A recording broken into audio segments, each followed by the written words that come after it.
বিষাদৰ ছায়াই চালি ধৰিছে অসম। কোনোকালে কিংবদন্তি শিল্পী জুবিন দাক হেৰুৱাব নিবিচাৰে ৰাইজে। যদিও সাগৰৰ বিশাল বুকুত হেৰাই গ'ল জাতীয় জীৱনৰ জীৱন সত্তা, প্ৰকৃতিৰ পূজাৰী জুবিন দা এতিয়া প্ৰকৃতিৰ কোলাত চিৰনিদ্ৰাত বৈ আছে মাথো জগত জিনি যোৱা শিল্পীগৰাকীৰ স্মৃতিগাথা। প্ৰবহনত জুবিন সৃষ্ট শিল্পী সত্তা।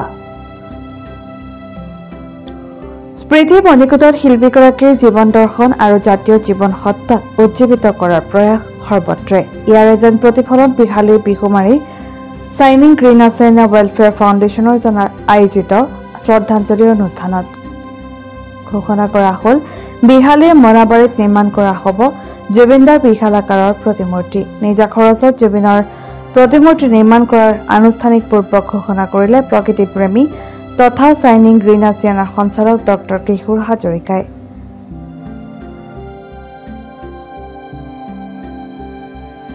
কি কম, সকলোৱে উপলব্ধি কৰিছে আজি তেওঁ হেৰাই যোৱাত আজি আমাৰ মানুহৰ মনত, অসমবাসী ৰাইজৰ মনত কি ভাৱ উঠলি উঠিছে সেই কথা ভিতৰত এতিয়া ব্যক্ত নকৰিলেও হ'ব। আজি আমাৰ এটা হীৰা হেৰাই গ'ল, এটা নক্ষত্ৰ হেৰাই গ'ল। ভাবিব পৰা নাছিল আজি মানুহ ইমান পাগলৰ দৰে তেওঁক ভাল পাইছিলে, সকলোৰে বুকুত ক্ৰন্দন লৈ আজি চব গুৱাহাটীত উপস্থিত হৈছে লাখ লাখ জনতা। এই হয়তো কোনোবা এজন নেতাৰ কাৰণেও নাহিব, কোনোবা এজন ধৰ্মগুৰুৰ কাৰণেও নাহিব, কিন্তু এজন শিল্পী, যি শিল্পী সত্তাই সকলোৰে হৃদয় স্থান লৈছিল, যি শিল্পীয়ে সকলো জাতি জনগোষ্ঠীৰ হৃদয় স্থান লৈছিল, সেই আজি আমাৰ অসমেই নহয় আমাৰ কাষৰ অৰুণাচল প্ৰদেশ হওক, পশ্চিম মেঘালয় হওক, সকলো ৰাইজ আহি তেওঁৰ ক্ষেত্ৰত অলপ হ'লেও শ্ৰদ্ধাঞ্জলি যাচিবলৈ আগবাঢ়িছে। আৰু সেই ক্ষেত্ৰত আমিও আজি এই বৃহত্তৰ মোনাবাৰী চাহ বাগিচা অঞ্চলত সকলো ৰাইজক আহ্বান কৰি আমি এটা ৰাজহুৱা শ্ৰদ্ধাঞ্জলি অনুষ্ঠান অনুষ্ঠিত কৰিছিলোঁ। এই ক্ষেত্ৰত এই সকলো ৰাইজে সহায় নিশ্চয় দিব, কাৰণ এনেকুৱা এজন সত্তা, এনেকুৱা এজন ব্যক্তি কোনে শ্ৰদ্ধাঞ্জলি দিব। কালি মই দেখা পাইছোঁ, আমি মোৰ প্ৰতিষ্ঠানৰ সন্মুখত আমি শ্ৰদ্ধাঞ্জলি জনাইছিলোঁ চাইনিং গ্ৰীণ আছিয়ানা। তেতিয়া ৰাতি নিশা যিসকল লখিমপুৰ ধেমাজিৰ পৰা যিসকল যুৱক আহি আছিল, সকলোৱে ৰাতি 11-12 ৰখি অফুটখন দেখি তাতো এডাল চাকি জ্বলাই, ধূপ এডাল জ্বলাই শ্ৰদ্ধাঞ্জলি দি গৈছিল। গতিকে মানুহ তেওঁ কিমান গভীৰভাৱে ভাল পাইছিল, আৰু তেওঁ এনেকুৱা এটা উৰ্জা আছিল, এনেকুৱা এটা শক্তি আছিল, তেওঁক আমাৰ ভূমিয়ে নললে, পৃথিৱীয়ে বসুমতীয়ে গ্ৰহণ নকৰিলে, তেওঁক গ্ৰহণ কৰিলে সাগৰৰ শক্তি, সাগৰেহে তেওঁক সেই মৃত্যুক আঁকোৱালি ল'ব পাৰিলে। গতিকে এই ব্যক্তিজনৰ কি আছিল উৰ্জা আজি সকলোৱে উপলব্ধি কৰিছে। আশা ৰাখিছোঁ তেওঁৰ আত্মাই চিৰশান্তি লাভ কৰক, আৰু তেওঁৰ যিখিনি কৰণীয় কাম আমি আগুৱাই লৈ যাব পাৰোঁ। আৰু সেই তেওঁৰ স্মৃতিতে আজি আমি বৃহত্তৰ মোনাবাৰী অঞ্চলত এটি তেওঁৰ মূৰ্তি স্থাপন কৰিবলৈ আগবাঢ়িছোঁ। সেই ক্ষেত্ৰত মই আগভাগ লৈছোঁ, সকলো ৰাইজৰ সহায় সহযোগিতা মই বিচাৰিছোঁ। গতিকে আশা ৰাখিছোঁ অতি সোনকালে আমি জুবিন গাৰ্গ ডাঙৰীয়া মূৰ্তি ইয়াত উপস্থাপন কৰিবলৈ সমৰ্থ হ'ম। ধন্যবাদ। নিশ্চয়, আজি য'ত আমি শ্ৰদ্ধাঞ্জলি অনুষ্ঠান কৰিছোঁ এইটো আমাৰ বিহাপুখুৰী খেলপথাৰ, আৰু বিহাপুখুৰী খেলপথাৰৰ ঠিক চাইলেনযুক্ত ৰাস্তাৰ কাষতে আমি তেওঁৰ প্ৰতিমূৰ্তি ল'ম, যাতে সকলো ৰাইজে তেওঁৰ প্ৰতিমূৰ্তি দেখা পায় আৰু পথচাৰীও দেখা পাব। সেই উদ্দেশ্যে এই ক্ষেত্ৰত ইতিমধ্যে বাগানৰ আমাৰ বিষয়ববীয়াসকলক এই ক্ষেত্ৰত অনুমতি প্ৰদান কৰিছে। মই আশা ৰাখিছোঁ এই ক্ষেত্ৰত আমি এটা সোনকালে এই পদক্ষেপত আগবাঢ়িব পাৰিম। প্ৰথমতে মই এতিয়া বৰ্তমান ব্যক্তিগতভাৱেই লৈছোঁ, যোনে সহায় সহযোগ কৰিব পাৰে সেই সহযোগ কৰিলে নিশ্চয় গ্ৰহণ কৰিম। এই ক্ষেত্ৰত এতিয়ালৈকে কাৰিকৰী দিশত আমি কথা পাতি আছোঁ, 2 দিনতে মই এই কথা প্ৰকাশ কৰিম। হয়তো 15 ফুটৰ ক্ষেত্ৰত আমি আগবাঢ়িম, 15-20 ফুটৰ ভিতৰতেই মূৰ্তিজন থাকিব।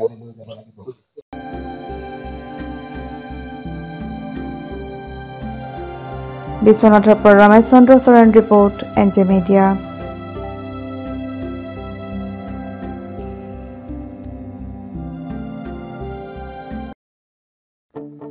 আপোনাৰ সপোনৰ ঘৰখন কেনে হ'ব? আপোনাৰ সন্তান আৰু আপোনজনৰ সৈতে কেনেদৰে কটাব আপোনাৰ আজৰি সময়? এই সকলোবোৰ সমস্যাৰ সমাধান লৈ শুভম গ্ৰুপে আপোনাৰ বাবে লৈ আনিছে আপোনাৰ সপোনৰ ঘৰখন। 362টা ফ্লেটযুক্ত শুভম গাৰ্ডেনৰ সফল নিৰ্মাণৰ পাছতে 20 বছৰৰ ভৰসা, 16টা প্ৰজেক্ট, 28 লাখ বৰ্গফুটৰ সম্পূৰ্ণ নিৰ্মাণ আৰু 15 লাখ বৰ্গফুটৰ চলিত প্ৰকল্প নিৰ্মাণৰ অভিজ্ঞতাৰে যোৰহাটত শুভম গ্ৰুপে নিৰ্মাণ কৰিছে দ্বিতীয়টো প্ৰজেক্ট শুভম পাৰ্ক। অত্যাধুনিক সা সুবিধাৰে নিৰ্মিত শুভম পাৰ্কত আপোনাৰ আৰু আপোনাৰ সন্তানৰ বাবে থাকিব club, badminton court, community hall, kids play area, splash pool আৰু জিম ক্লাব। প্ৰতিটো ব্লকত থাকিব 2.5 BHK, 3 BHK, 3.5 BHK ফ্লেট। লগতে থাকিব আপোনাৰ আৰু আপোনাৰ আপোনজনৰ প্ৰাপ্তিৰ সাহী আজিয়ে বুক কৰক আপোনাৰ সপোনৰ ঘৰখন যোগাযোগ কৰক 6003301010 নম্বৰত আমাৰ ঠিকনা সোণাৰীগাঁও তৰাজান যোৰহাট 785001 6000ৰো অধিক বাসিন্দাৰ ভৰসা শুভম গ্ৰুপ